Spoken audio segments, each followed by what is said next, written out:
I manage a team of student staff. So when it's talking to our generations, my focus is squarely in that, what is it, Gen Z. Gen Z. So we're talking kind of 18 to 22-year-olds. As an elder millennial, I have a little bit of a gap there.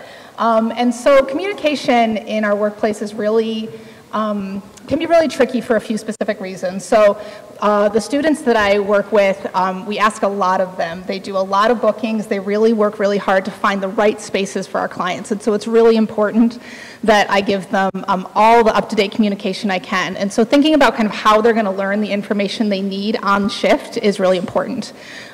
They're physically siloed in multiple offices, so I rely on them to kind of come in and absorb information that they need and kind of apply it sort of in real time every single time they show up. So instead of sending emails with like, here's all the things you need to know today, I created a system where they can absorb the information while they're on shift. So I really only use email when I need them to do something that might take a little bit of time that they can do in their downtime, like if I want to talk about their schedule or something like that.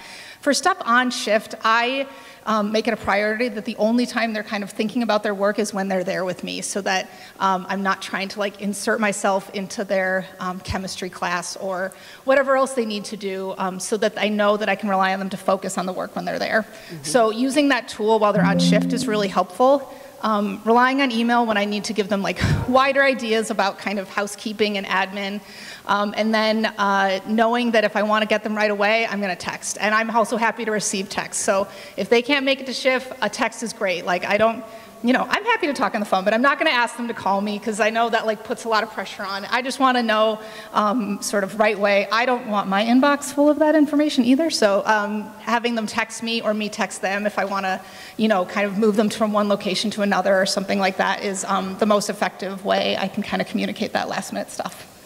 So this is why she's got an 85% retention rate. She listens, right? She figures out how they need to, how she can get the most from them and adapts her behavior. Awesome job, thank you. So one moment that we had this year that I was really excited about was as part of our role at University of Michigan, we work with a lot of student orgs. So, you know, kind of groups that are students on campus planning large-scale events. And so there's a lot that they have to learn to be successful. And part of our role is really about kind of helping them with that learning.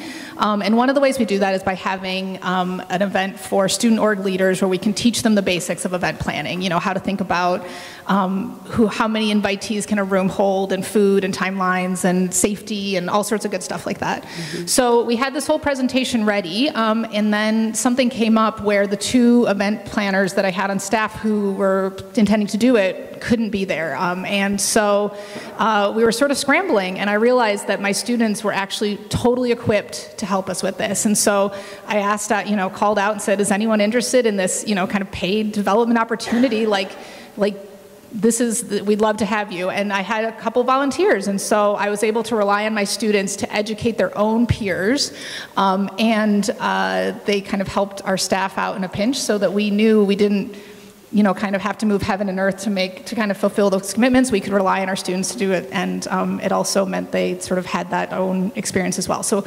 beneficial in all sorts of ways, and we were really excited about it. My sort of parting words of wisdom are really just about like how much my job brings me like hope and joy. Like sort of working with younger people is such a gift because they are just asking us to be better and better. And so I really, it just makes me feel so proud and like hopeful for the future that they challenge all of us to be more inclusive and always thinking about kind of the wider world and how it impacts our work. And they do that sort of on small ways and then in big ways too. So I'm just really appreciative of that influence in my life.